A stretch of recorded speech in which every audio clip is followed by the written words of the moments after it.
Hello everyone, Zach Jones of the Largo-Kettering Branch and Workforce team, here again with another edition of Career Kickstart Quick Tips. Today's edition of Quick Tips will revolve around adjusting to the realm of teleworking, or in this sense, top-notch teleworking is what we're going to try to achieve today. The last 5 months have been quite a revelation to many about how different life can be within a blink of an eye. With today's tips, I hope to be some aid in helping you become comfortable working from home, but also achieving the same level of productivity that you achieved when you were in your office. So let's get started with developing top-notch teleworking. So most of you normally had a designated area to which you completed your work.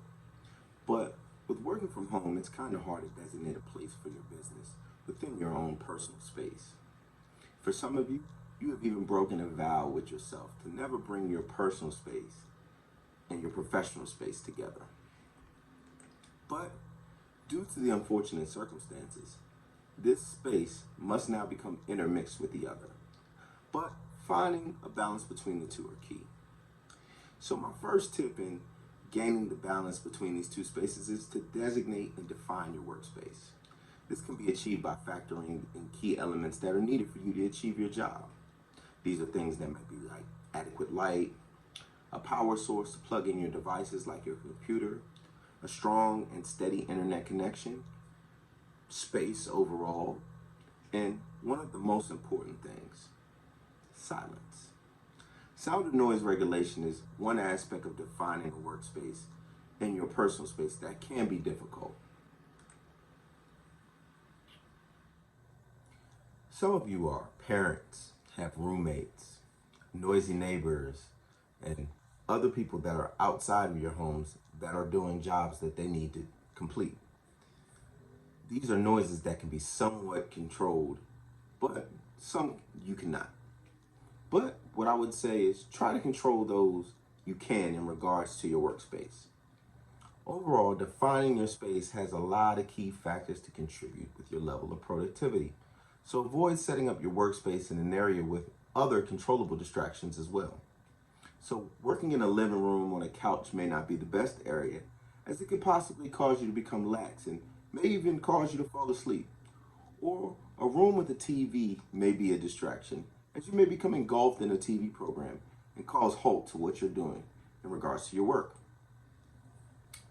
But by defining your workspace, it allows you to mentally cue yourself that even if you are in your kitchen or a bedroom, that you're in your office and that you are there to work. And it also defines that once you step into any other space outside of that, that you are now in your personal space.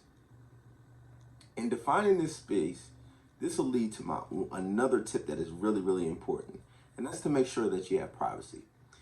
You cannot necessarily, stop your dog from begging you to come play or your child from bringing you an issue that arises. But defining your space can signify to those in your house that privacy is necessary.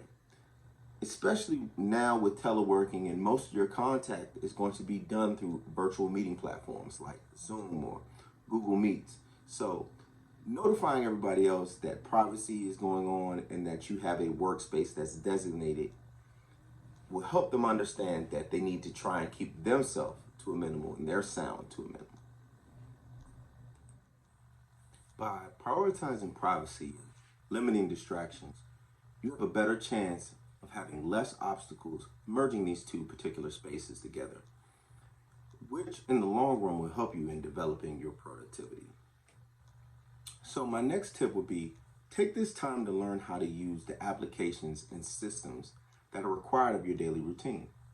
One reason for this is that you're no longer in a space where your IT department or trainers are readily available. And because of this, they're also tending to an influx of work now because other processes have to be converted to a virtual platform or to another format. So having the knowledge can allow you to troubleshoot and fix issues without impacting your productivity or placing another burden on your IT department or anybody else. Mastering your interdepartment mail correspondence system can help you stay in touch and communicate objectives with staff members. flawlessly, and learning the platforms that you will have team meetings or department meetings on will be extremely beneficial. It can ease the lines of communication, and it also helps you avoid the hiccups that may arise prior or during a meeting. So mastering the everyday functions can be the best way to create a level of security in what you're doing from the comfort of your home. This also aids with your productivity because it's directly connected to the next tip.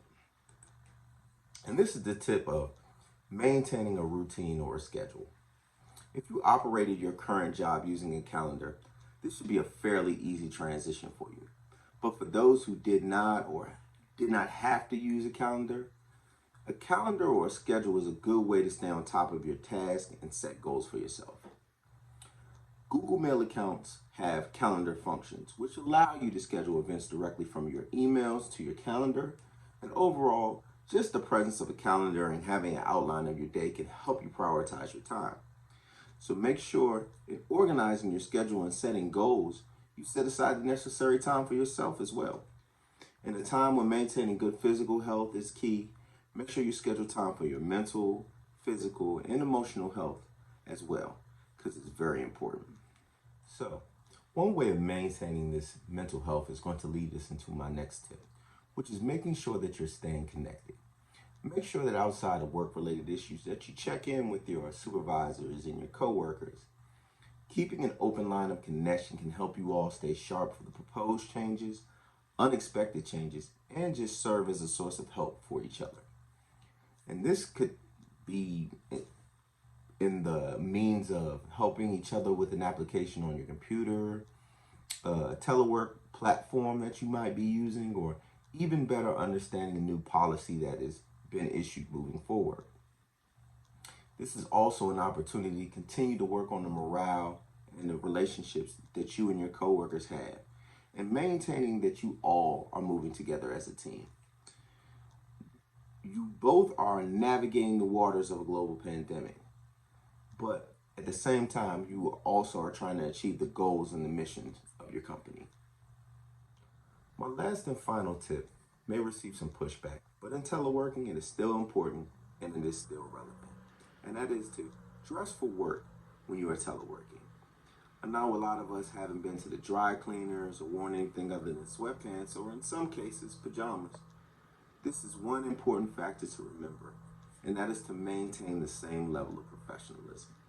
I'm not necessarily saying that you must put on a three-piece suit with your best shoes and cufflinks. I'm saying getting dressed for work was a part of your routine, and that routine was and is partly important to your daily productivity.